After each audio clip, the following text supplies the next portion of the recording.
গুলির মতো এত বড় বড় ইট আমার গাড়ি লক্ষ্য করে আসতেছে। আমার কর্মীগুলি, আমার নেতা কর্মীগুলির মাথা।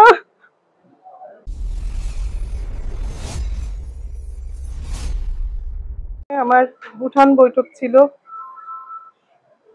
দুইটা গ্রামে শুনছি যে তারা করতে দিবে না। আমার এখানে খাওয়ার কথা ছিল দুপুরে আমার কর্মীদের নিয়ে, নেতা কর্মীদের নিয়ে। সেখানে তারা রান্নার সবকিছু হাঁড়ি পাতিল সব ভেঙে দিছে, সব যেন রান্না বান্না না হয়।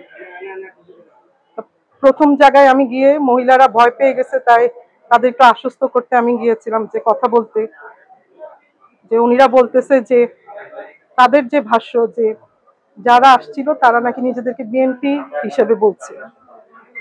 তাদেরকে আমি বলতে গেছি এরা বিএনপি ছিল না, বিএনপির নামে প্রচার করতেছে, আসলে এরা খাঁটি বিএনপি না।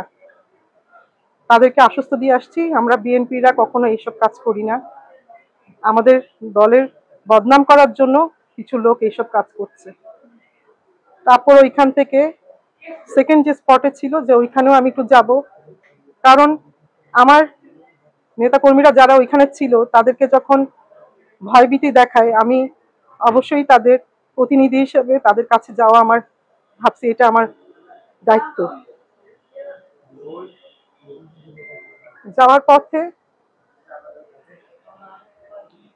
যাওয়ার পথে আমি মহিলারা দাঁড়াই ছিল, আমি নামছি, তাদের সাথে কুশল বিনিময় করলাম। ওরা আমাকে এত ভালোবাসে। ওইখান থেকে একটু মনে হয় 5 মিনিটের রাস্তা। আমার হোন্ডাগুলি যারা ছিল তাদেরকে রাস্তা ব্লক করে দিল। ওইখানে জসিম ভাই এরা গিয়ে কথা বললো। হঠাৎ করে দেখি আমার ওই যে জসিম ভাইরা, পারভেজ ভাইরা দৌড়ায় এসে আমার গাড়ির সামনে ব্লক করে দাঁড়ায় গেল। তারপর গুলির মতো এত বড় বড় ইট আমার গাড়ি লক্ষ্য করে আসতেছে। আমার কর্মীগুলি, আমার নেতা কর্মীগুলির মাথা, ওদের থেকে রক্ত পড়তেছে। আমার গ্লাস ভেঙে, আমার দুই দিকে গ্লাস ভেঙে আমাকে আমার ভাই শোয়াই ফেললো। ও বলছিল পিছনে আসেন। আমি বলি কি করবে, কি করবে, আমাকে মেরে ফেলবে।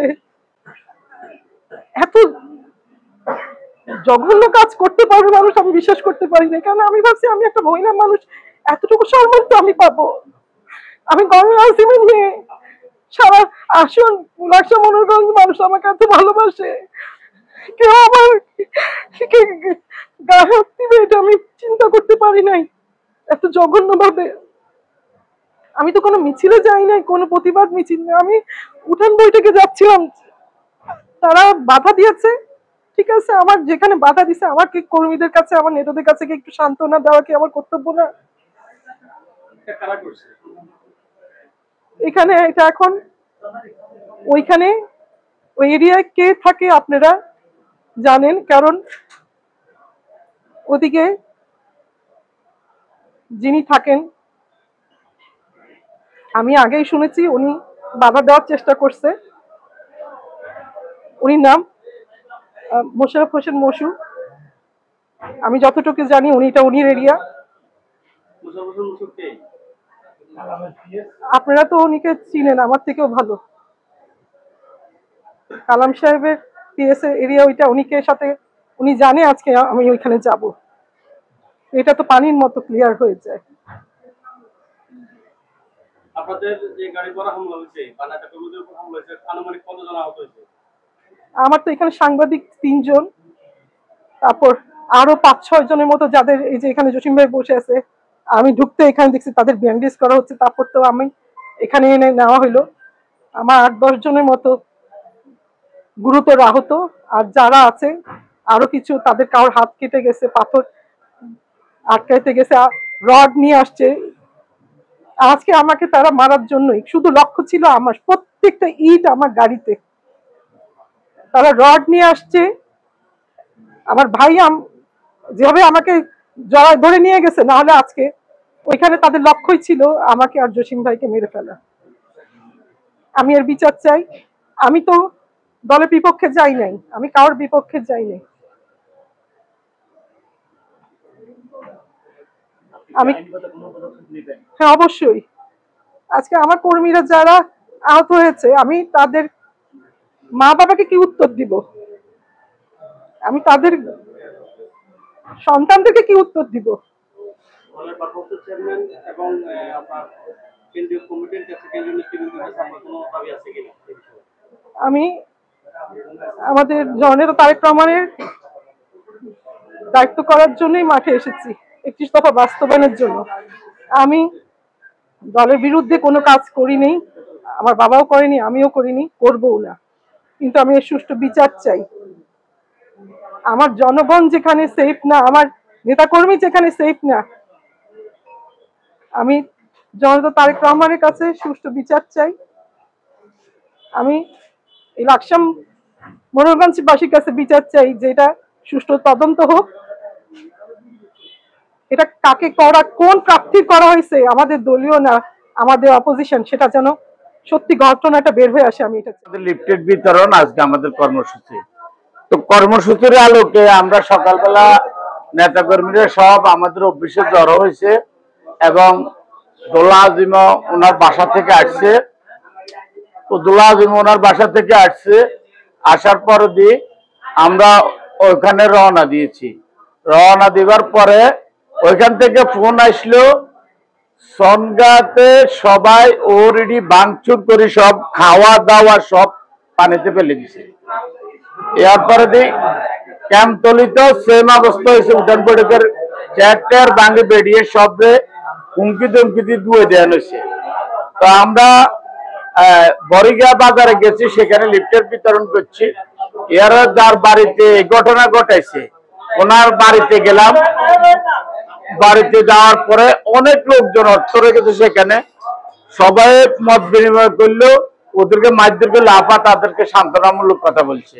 এই পাশে অনেক ফোন আছে, আমি মোশাররফরে ফোন দিছি, হ্যাঁ কালামের পিএস মোশাররফরে আমি ফোন দিছি, হ্যাঁ ফোন দেওয়ার পরে যে আমার বলতে আসছে যে উনি কইতে হলো আমি তো তালি করে আইলে তালি এমনি এমনি না, এখানে কোনো সমস্যা নেই, এখানে কোনো ফ্রাস্ট্রেশন নেই গঞ্জামে, ঠিক আছে। তো আমি যখন ক্লিয়ারেন্স পাইলাম ওনার থেকে, তখন এরা আবার জিজ্ঞেস করছে কে, আগলে আমাদের নেতা কর্মীরা আমরা টোকা বের করেন কে করতেছে এই কথা, এটি কে করতে পারে, এখানে কেউ কোনো গঞ্জাম করেন, আপনারা সবাই এক।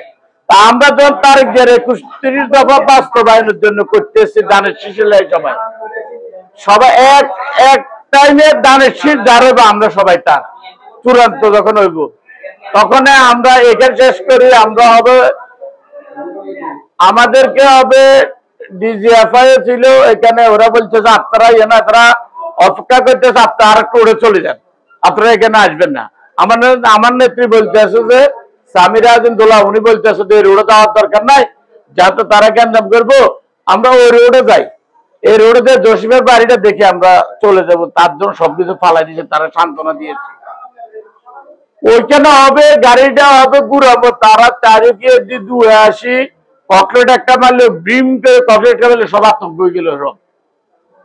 এরপরে চারে বিদ্যুতের দিকে থেকে বৃষ্টির মতো পাথর সাইড দিক থেকে, এরপরে মানে আমাদের অনেকের মাথা মুঠা তাৎক্ষণ গাড়ি, এরপরে দোলা পারে গুলি করা হয়েছে, আপনার গাড়িতে দেখবেন গুলি করা হয়েছে। আলহামদুলিল্লাহ উনি বাঁচি গেছে, সব নেতা কর্মীরা এটা গাড়ির দিয়ে দিয়ে এমনি চেঁচড়ে গেছে, হ্যাঁ গুলি করা হয়েছে ওনারে। এবং রামদা চাপাটি, হ্যাঁ তারপর দিয়ে এটা হকি স্টিক, তারা সব যারে যেভাবে গাড়িগুলো সব ঘুরে ঘুরে করে নিচ্ছে। এই হামলা করছে তো আমরা তো সকালবেলা আমাদের এখানে কালাম ভাই, সামিরা আজিম দোলা আজিম বের মেয়ে, আমরা তো দুই গ্রুপে এখন মাঠে আছি, ঠিক আছে নি, আমরা তিহতার অন্য কেউ নাই। এখন ওনার প্রাথমিক মানায়ন দিছে ওনার, আমরা এর আগে যে 40,000 লোককে বাজার মিছিল করছে, বাজার মিছিল দেওয়ার কোনো জায়গা নাই, আপনারা দেখেছেন। তাদের যখন জনপ্রিয়তা সৈন্যের কোটা, তখন তারা পাগল হয়ে গেছে, যেখানে যেটা করতেছে তারা বাধা সৃষ্টি করতেছে, যেখানে যা করতেছে তারা বাধা সৃষ্টি করতেছে।